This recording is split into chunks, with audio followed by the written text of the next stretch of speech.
Hello guys, welcome back to my channel. आपका स्वागत है हमारे एक और नए वीडियो के अंदर। तो आज के इस वीडियो में हम लोग बात करने वाले हैं कि कैसे हम एक रिएक्ट जेएस के प्रोजेक्ट को डिप्लॉय कर सकते हैं नेटलीफाई विद इन 5 मिनट। जी हाँ दोस्तों, हम लोग आज बात करने वाले हैं कि यार देखो, जितने भी बहुत सारे जो फ्रेशर्स होते हैं, जो भी कॉलेज में पढ़ रहे हैं, जो भी खुद का प्रोजेक्ट बना रहे हैं या अपने प्रिपरेशन कर रहे हैं, इंटरव्यू की तैयारी कर रहे हैं, तो उनमें क्या होता है कि ज्यादातर दिक्कत यही आती है कि अभी जो इंटरव्यूअर होता है वो पूछता है कि आपने क्या कौन सा प्रोजेक्ट बनाया हुआ है, वो प्रोजेक्ट लाइव है या नहीं है। तो उनके लिए एक वीडियो अच्छा रहने वाला है कि जो फ्रेशर्स होते हैं उनको पता नहीं होता कि कैसे प्रोजेक्ट को डिप्लॉय किया जाता है, कैसे अगर कोई भी हम लोग प्रोजेक्ट क्रिएट करते हैं तो उसको कैसे डिप्लॉय किया जाता है, उनको नहीं पता होता और उनको लगता है कि ये कॉम्प्लेक्स बातें हैं और ये हमसे नहीं होगी। तो यार बिल्कुल ऐसा नहीं है। आज मैं आपको बताने वाला हूँ कि रिएक्ट जेएस प्रोजेक्ट को कैसे हम 5 मिनट के अंदर उसको डिप्लॉय कर सकते हैं नेटलीफाई के ऊपर। तो इस वीडियो को एंड तक जरूर देखना और अगर आपको ये वीडियो अच्छा लगे तो इस वीडियो को लाइक करना, शेयर करना और चैनल को सब्सक्राइब करना ना भूलना और कमेंट करके मेरे को बताना कि आपको वीडियो कैसा लगे। और उसके बाद आप भी खुद से भी ट्राई करना कि कैसे आप रिएक्ट की एप्लीकेशन को डिप्लॉय कर सकते हो विद इन 5 मिनट। देखिए, सबसे पहले मैं आपको बताता हूँ कि देखो यहाँ पे मैंने एक रिएक्ट का प्रोजेक्ट क्रिएट किया हुआ है और बेसिकली ये जो प्रोजेक्ट है वो मैंने खुद से क्रिएट नहीं किया है। मेरे को एक ओपन गिटहब रिपो मेरे को मिल गई थी रिएक्ट की, तो मैंने वहां से उस रिपो को क्लोन कर दिया है और कुछ यहाँ पे नहीं किया है। लेकिन और एक बात मैं यहाँ पे बता दूं कि आपको सेटअप या कुछ करने की जरूरत नहीं है। मैं आपको दिखाता हूँ कि कैसे 5 मिनट में अंदर हम लोग डिप्लॉय कर सकते हैं। तो उसके लिए सबसे पहले हमको क्या करना पड़ेगा कि इसकी एक बिल्ड बनानी पड़ेगी।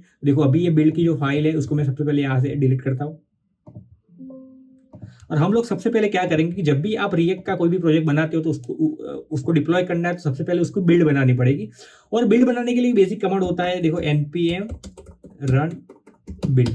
तो जब भी आप npm run build लिखते हो तो उस केस में क्या होता है कि आपकी एक बिल्ड फाइल यहाँ पे क्रिएट हो जाती है। देखो, कई केस में क्या होता है कि कई केस में डिस्ट का फोल्डर यहाँ पे क्रिएट होता है और कई केस में क्या होता है कि बिल्ड का फोल्डर क्रिएट होता है। वो डिपेंड होता है कि आपने रिएक्ट का जो प्रोजेक्ट है वो कैसे सेटअप किया है, उस पर डिपेंड रहता है। तो देखो, यहाँ पे मैंने npm run build किया हुआ है, तो देखो यहाँ पे मेरे को बिल्ड का जो पूरा फोल्डर है वो जनरेट हो चुका है। अब हम लोग क्या करेंगे, जब भी हम नेटलीफाई पे कुछ डिप्लॉय करते हैं तो उसके में क्या होता है कि हमें जो बिल्ड फोल्डर होता है उसको अपलोड करना होता है। तो उसके लिए हम लोग क्या करेंगे, हम लोग जाएंगे गूगल क्रोम के अंदर और यहाँ पे लिखेंगे नेटलीफाई। तो देखो, यहाँ पे नेटलीफाई आ चुका है। हम लोग इस पे यहाँ पे क्लिक करते हैं और फिर उसको लॉगिन करेंगे। मेरा ऑलरेडी अकाउंट बनाया हुआ है तो मैं यहाँ से सीधा लॉगिन करता हूँ। अगर आपने अकाउंट क्रिएट नहीं किया है तो आप जाके सबसे पहले साइन अप करो, उसके बाद आप लॉगिन कर सकते हो।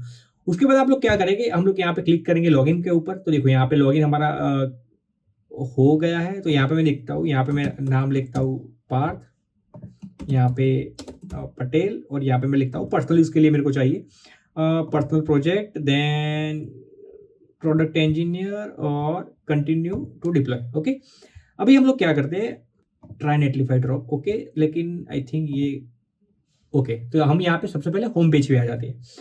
अभी हम लोग क्या करेंगे, सबसे पहले हमें कोई भी प्रोजेक्ट यहाँ पे डिप्लॉय करना है तो उस केस में मैं क्या करूंगा, जो मेरी बिल्ड है उसको यहाँ पे मेरे को अपलोड करनी पड़ेगी। तो सबसे पहले मैं यहाँ पे क्या करता हूँ, देखो ये मेरी बिल्ड फाइल है लेकिन मैं अपलोड करता हूँ यहाँ से। तो मैं यहाँ पे जाता हूँ, देखो ये मेरा जो प्रोजेक्ट है उसका जो फोल्डर है, इसको मैं सबसे पहले क्या करता हूँ, इसको मैं रिफ्रेश करता हूँ। और देखो, ये जो मेरा बिल्ड का फोल्डर है, देखो मैं अभी भी मैं आपको बोल रहा हूँ कि कई केस में क्या होता है कि लिस्ट का फोल्डर यहाँ पे जनरेट होता है और कई केस में क्या होता है कि बिल्ड का फोल्डर जनरेट होता है। वो पूरा डिपेंड रहता है कि आपका प्रोजेक्ट सेटअप कैसे किया गया है। मोस्टली डिस्ट का फोल्डर ही होता है, लेकिन यहाँ पे बिल्ड का फोल्डर है। तो मैं क्या करूंगा, इसको मैं ड्रैग करूंगा और वहां पे जाके उसको अपलोड कर दूंगा। देखो, ये यहाँ से मैंने यहाँ से उसको उठाया और यहाँ पे देखो मैंने अपलोड कर दिया। तो ये जो देखो मेरा जो बिल्ड है वो मेरी यहाँ पे अपलोड हो रही है। तो जो मेरा बिल्ड है वो सक्सेसफुली यहाँ पे अपलोड हो चुका है। अब मैं क्या करूंगा, जब भी मैं इस यूआरएल को हिट करूंगा तो देखो यहाँ पे देखो जो मेरी साइट है वो यहाँ पे डिप्लॉय हो चुकी है। अभी मैं बताता हूँ कि अगर आप इस साइट को कहीं भी आप ओपन करोगे, सपोज मैं यहाँ पे क्या करता हूँ, यहाँ पे मैं इनकॉग्निटो मोड में यहाँ पे ओपन करता हूँ। तो देखो यहाँ पे भी वो साइट अच्छे से चल रही है। देखो, तो ये पूरी साइट यहाँ पे से अच्छे से चल रही है। ओके, देखो अभी एक और बात मैं आपको बताना चाहता हूँ कि यहाँ पे ये जो पूरा आता है, लाइक ए डोमेन जो पूरा आता है, स्ट्रॉन्ग एल्फा समथिंग कुछ है। तो ये जो पूरा है वो नेटलीफाई खुद से जनरेट करके देता है। अगर आपको ये भी चेंज करना है तो आप वो भी कर सकते हो। तो उसके लिए हम लोग क्या करना पड़ेगा हमको, हम लोग जाएंगे यहाँ पे प्रोजेक्ट कॉन्फ़िगरेशन के अंदर, यहाँ पे जाएंगे और इस प्रोजेक्ट कॉन्फ़िगरेशन के अंदर आपको यहाँ पे देखो चेंज प्रोजेक्ट नेम का ऑप्शन मिलेगा। यहाँ पे मैं लिख देता हूँ माय पोर्टफोलियो और इसको मैं सेव कर देता हूँ। Okay, this project name already taken. तो यहाँ पे और लिखता हूँ पाथ, तो ये भी है माय पोर्टफोलियो और मिस्टर कोडर पार्ट, इसको मैं सेव करता हूँ। तो देखो ये मेरा चेंज हो गया, my portfolio mister coder part, और ये जो मेरे रिएक्ट की साइट है वो सक्सेसफुली डिप्लॉय हो चुकी है।